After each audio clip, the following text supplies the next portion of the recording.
ಅದು ಮ್ಯಾಟ್ರ್ ಕೋರ್ಟಲ್ಲಿದೆ. ಏನಾಗುತ್ತೋ ಏನಿಲ್ಲ ಅನ್ನುವಂಥದ್ದು ಭವಿಷ್ಯ ನುಡಿಯುವಂಥದ್ದು ಸರಿಯಲ್ಲ. ಕೋರ್ಟ್ನಲ್ಲಿ ತೀರ್ಮಾನ ಆಗ್ತದೆ. ಪರ ವಿರೋಧ ವಾದ ಇನ್ನೂ ನಡೀತಾ ಇದೆ. ಕೋರ್ಟಲ್ಲಿ ತೀರ್ಮಾನ ಆಗುತ್ತೆ. ಈ ಮಧ್ಯೆ ಸರ್ಕಾರವೇ ತಮ್ಮ ಆಜ್ಞೆಗಳಲ್ಲಿ ಒಬ್ಬ ಅಧಿಕಾರಿಗಳನ್ನು ಏನು ಸಸ್ಪೆಂಡ್ ಮಾಡಿದ್ದಾರೆ, ಅದರಲ್ಲಿ ಕಾನೂನು ಉಲ್ಲಂಘನೆ ಆಗಿದೆ, ಈ 50-50 ಅನುಪಾತ ಕೊಡೋದರಲ್ಲಿ ಅನ್ನೋಂಥದ್ದು ಭಾಳ ಸ್ಪಷ್ಟವಾಗಿ ಅವರೇ ಒಪ್ಕೊಂಡಿದ್ದಾರೆ. ನೋಡೋಣ ಕೋರ್ಟಲ್ಲಿ ಅಂತಿಮವಾಗಿ ಏನು ಬರ್ತದೆ. ಆದರೆ ಯಾವಾಗ ಈ ವಾಲ್ಮೀಕಿ ಹಗರಣ ಆಗ್ಬೋದು ಅಥವಾ ಮೂಢ ಹಗರಣ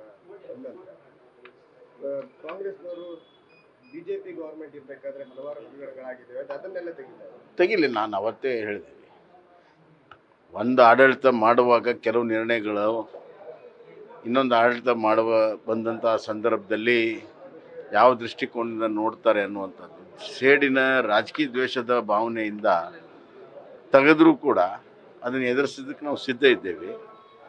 ಕಾನೂನಿದೆ, ನ್ಯಾಯ ಸಿಗುತ್ತೆ, ಕೋರ್ಟ್ ಇದೆ.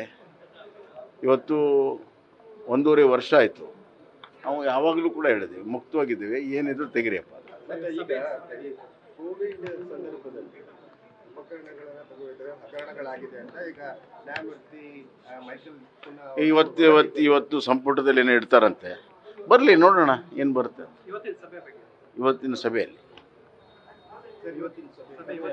ಇವತ್ತಿನ ಸಭೆ ಮುಂಬರುವಂಥ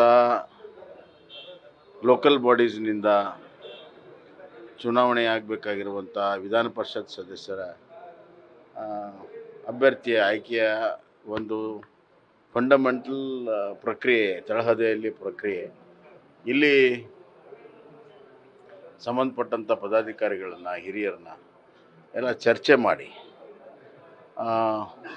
ಯಾವ ರೀತಿ ಚುನಾವಣೆಯನ್ನು ಮಾಡಬೇಕು ಮತ್ತು ಯಾರ್ಯಾರು ಅಪೇಕ್ಷಿತರಿದ್ದಾರೆ ಇದೆಲ್ಲ ತಿಳ್ಕೊಂಡು ಒಂದು ವರದಿ ಕೊಡಬೇಕು ಅಂತ ನಮ್ಮ ಕೋರ್ ಕಮಿಟಿಯಲ್ಲಾಗಿತ್ತು. ಮಂಗಳೂರಿಗೆ ನಾನು ಹೋಗ್ಬೇಕಂತಾಯಿತು. ಅದು ಆ ದೃಷ್ಟಿಯಿಂದ ನಾನು ಬಂದಿದ್ದೇನೆ. ಎಲ್ಲರ ಹತ್ರ ಚರ್ಚೆ ಮಾಡ್ತೀನಿ.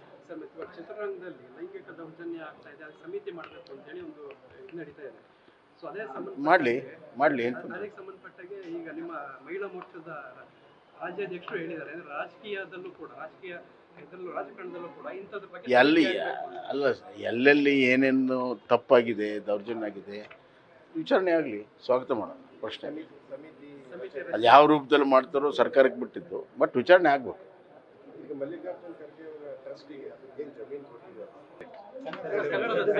ಆಯ್ತಲ್ಲ, ಅದನ್ನ ಕನ್ನಡ ಮಾಡ್ಕೊಳ್ರಿ. ಇಷ್ಟು ಹೇಳಿದ್ದೀನಿ, ಸಾಕು ಬಿಡ್ರಿ. ಲೇಟ್ ಆಗಿದೆ, ನಮಗೆ ಫ್ಲೈಟ್ ಲೇಟ್ ಆಗಿದೆ.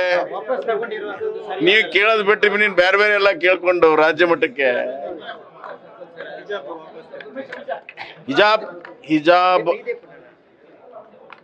ಹಿಜಾಬ್ ಶಕ್ತಿಗಳು ಇನ್ನ ಕೆಲಸ ಮಾಡ್ತಾ ಇದ್ದಾರೆ. ದೇಶದ್ರೋಹಿ ಶಕ್ತಿಗಳು ಮತ್ತೆ ಕೆಲಸ ಮಾಡ್ತಾ ಇದ್ದಾರೆ. ಹಿಜಾಬ್ ಬಗ್ಗೆ ಅವತ್ತಿನ ಕಾಂಗ್ರೆಸ್ನವರು ಏನು ಸ್ಕೂಲ್ ಯೂನಿಫಾರ್ಮನ್ನು ಹಾಕೋಬೇಕು ಅನ್ನುವಂಥದ್ದನ್ನ, ಆ ನೀತಿಯನ್ನು ಅವತ್ತಿನ ಪ್ರಿನ್ಸಿಪಾಲ್ರು, ಕುಂದಾಪುರದ ಪ್ರಿನ್ಸಿಪಾಲ್ರು ಎತ್ತಿಡಿದ್ರು. ಅವ್ರು ತಮ್ಮ ಕರ್ತವ್ಯನ ಮಾತ್ರ ಮಾಡಿದರು. ಹೈಕೋರ್ಟಲ್ಲಿ ಕೂಡ ಅವ್ರು ಮಾಡಿರೋದು ಸರಿ ಅಂತಿದೆ, ಸುಪ್ರೀಂ ಕೋರ್ಟಲ್ಲಿ ಪೆಂಡಿಂಗ್ ಇದೆ.